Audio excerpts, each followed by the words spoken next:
What's going on, Momentum fam? Welcome back to another video.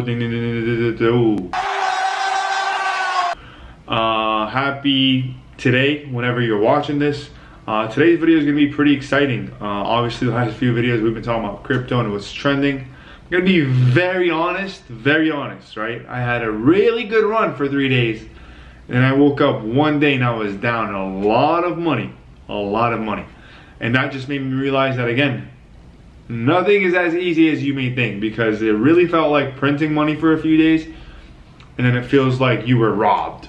So definitely be careful if you guys are investing in anything, whether it's stocks, exchanges, anything in life is a risk. So if you're willing to take a risk, there's definitely going to be huge potential upside. But if you're not willing to take a risk, there's no upside either. So pick your risks wisely. At the end of the day, I am not a financial advisor, but I'm going right back into that thing. Oh shit, here we go again. Right back into that market, and I'm gonna make every single dollar count, for sure. I definitely learned a few lessons along the way. But today's video, it is not about crypto. Today's video, we're gonna be talking about the new brand challenge that we're gonna go ahead and launch within the next few weeks.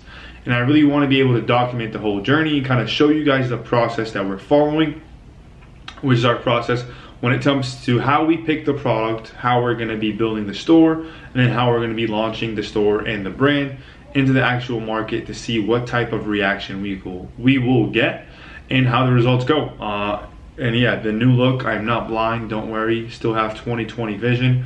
It's just some blue light glasses because I got a new setup. As you see, actually, the market's got to keep a tight eye on that. But yeah, I'm pretty excited. Let's go ahead and dive right into this video.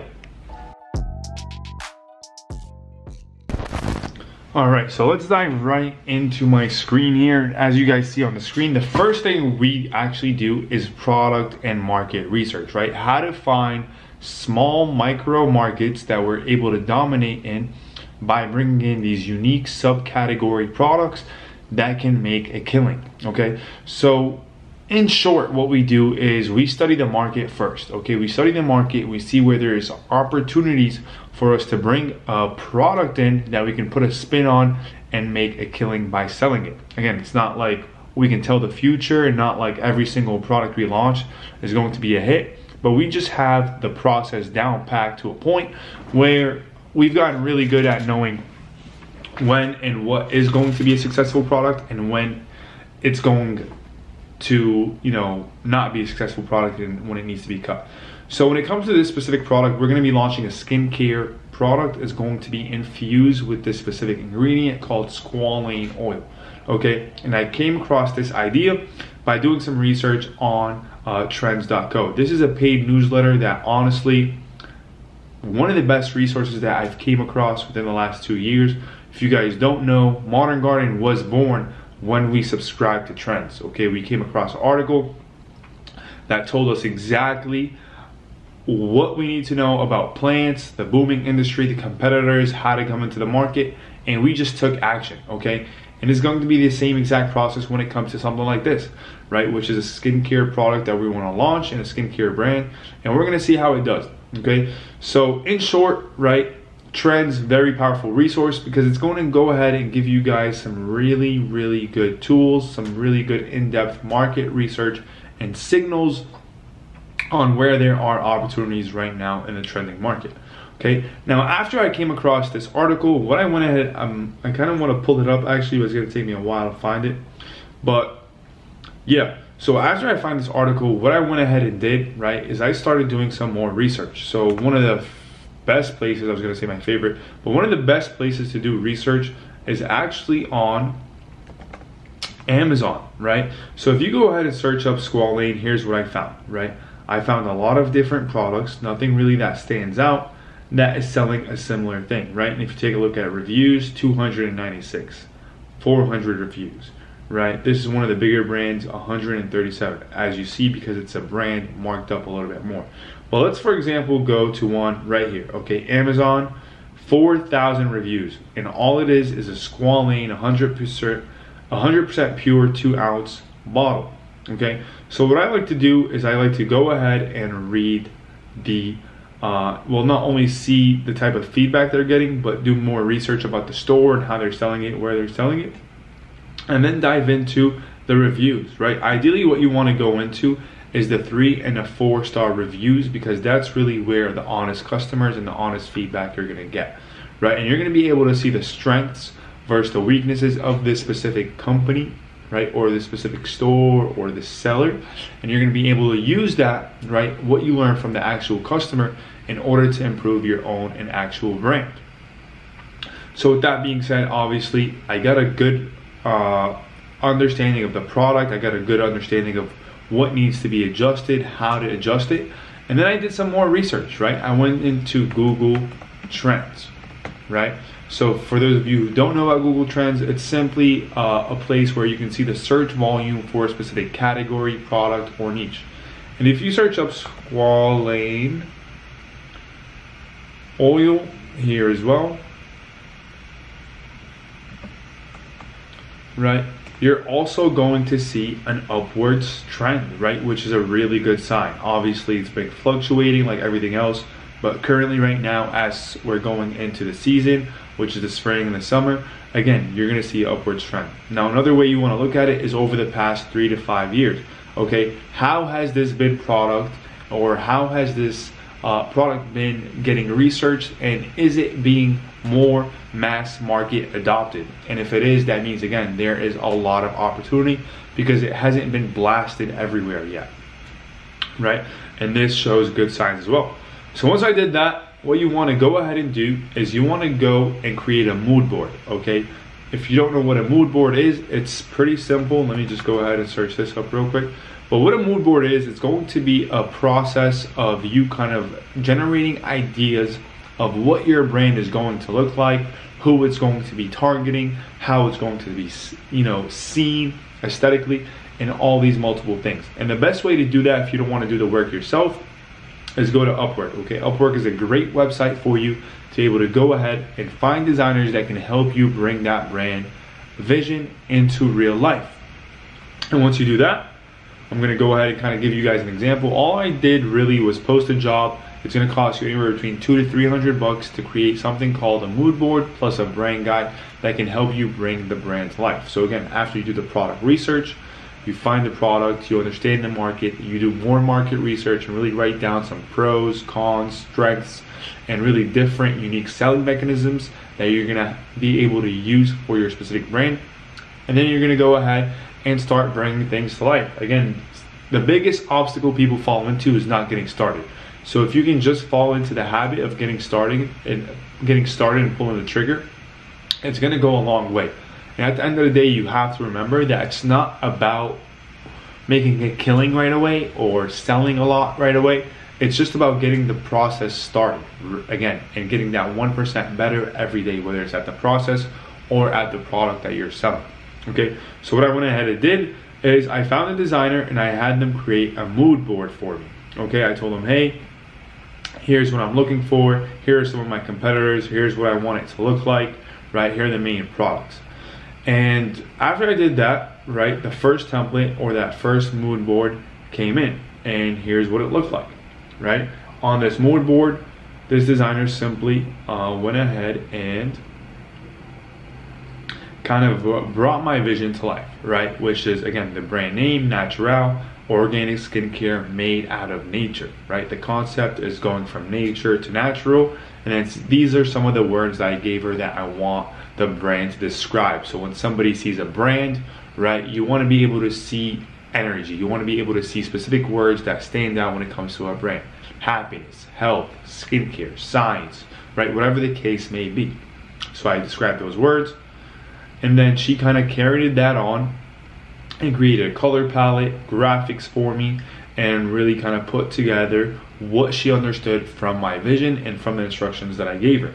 And she came across, obviously, or this is what she generated, right, which is a mood board. So if you take a look at, for example, Biosense right here, one of the main competitors or the biggest competitors in the market, and they really do a good job marketing squalane, okay, compared to other brands. But their strategy is really going into the scientific mode, so they're really big on science, testing, and really come from that very educational type of style in terms of selling skincare, right? Like a health aspect. In terms of natural, it's going to be a different aspect. You guys will see as we start to grow this brand. So again, I gave her all this data, I gave her all these images, and she created this mood board. From the mood board, what I went ahead and did is obviously, again, answered more questions, gave her a better idea of what I'm looking for, and then this designer generated kind of the first draft of the brand guide. So she created the logo, right? Tried to, you know, tell me about the font, exactly how she sees it. After that, you know, again, she created that first brand guide, and I'm going to go ahead and show it to you guys. Actually, I think I have it right here. So this is what the first brand guide looked like, okay? She did a really good job understanding the vision after she, you know, got some of the feedback that I had given her. But, you know, it just wasn't it. It wasn't what I had envisioned yet. I still wanted to make changes, right? Obviously, the graphics were good. The colors were good. I had changed those a few times. You know, the main aspects of the brands were good, but something was missing. So again, I went back, gave her some more feedback, and then Natural, the final brand guide, was created, and it looked something like this, right? So pretty simple. The reasons why it's important to have a brand guide, because this is going to be the main resource you're going to use moving forward in terms of building your website, your social media pages, your ad creatives, and all the above. Okay, you need a brand guide, and this is pretty much going to be the dictionary for your actual brand to grow online, right? So once you have this created, it's going to be very easy to do all of those things, right? Which is going to be the next video, obviously, that we're going to drop. In this brand guide, again, it's going to focus on multiple things. The logos that you're going to be using, whether it's on website, on products, on labels, on packaging, on ads, the colors you're going to be using, the fonts, and the graphics, okay? As you guys see here, I have the logo, the main logo, and then obviously other icon logos. Then you're going to have the color palette, the exact colors that you're going to use, so it's consistent and congruent all across the board, from social media to the website to the product to the packaging, right? Exactly how the colors and how the logos are going to match. That way you don't have to try to recreate something out of what you have, right? You're just going to follow directions and follow what you've already generated, which is most importantly. You're going to have the fonts, right? So what to use for call to actions, how to use the headlines, or what font to use for the headlines, you know, the regular text, the subtext, the subheadlines, etc. Then you're going to have graphics that you can use for your brand design and other stuff, and obviously graphics, icons, a signature, obviously for us, going to be made from nature, right? And then just an example of what it looked like after you put all these concepts together. So again, the brand guide is very important because, as you guys see, it's going to help you get a clearer picture and a clearer image on how you're going to be moving forward as a brand and what you're going to stand for. And once you have this document, obviously it's going to be very easy for you to create the next step. So in this video, I just wanted to kind of give you guys the idea of where I am and how I got started. Actually, I did forget one step, and that was finding suppliers, right? So before I wrap this up, I'm gonna give you guys an idea. So product trends, right? I did the research, did the market analysis from trends.co, checked out Amazon, Google Trends, you know, looked at other competitors, followed them, see how they sell, etc. After you do that, you want to go ahead and start ordering or sourcing products. And I actually reached out to a bunch of suppliers, seen what's already working for them. As you see, I have some highlighted stuff, and I ordered some samples. And let me go ahead and actually show you guys what we have here. So, boom, I forgot to mention. So not only that we're going to be selling, so not only I'm going to be selling squalane oil, but it's going to be squalane infused face sheets, right? Which is going to be very, very dope and something unique and new to the market. Let me go ahead and actually show you guys what something like this is going to look like. So, boom, opening it up, and we're checking out the quantity and the quality of the two face sheets that we're going to be using, right? And these are going to be infused. Obviously, these are samples, so it's not the final product. But what this is going to allow me to do is be able to test the brand. So I can go ahead and simply take pictures, you know, take product pictures, edit the logos, edit the labels on them, and be able to test the brand concept without having to order thousands or hundreds of products before I even know if it's gonna actually sell, okay? So once that's done, again, I have the brand guide, so now I go ahead and design the website, which is going to be on the next video. I'm gonna walk you guys through obviously how and what I'm doing in terms of building a website. And then once we do that, we're gonna go ahead and launch. So I hope you guys got some value out of this video. Make sure you drop a like, subscribe to the channel, and share it with somebody else looking to start an e-commerce business. Let me know your thoughts and what you guys expect to come out of this project. And go ahead and check out the Instagram page. Mine, obviously, mo.hayek, if you're not following me already. But you can go ahead and check out Natural. It's at 0 followers, and hopefully by the end of this month, it'll be at some dollar gains. The followers don't matter. But again, thank you guys for watching. I'll see you on the next one.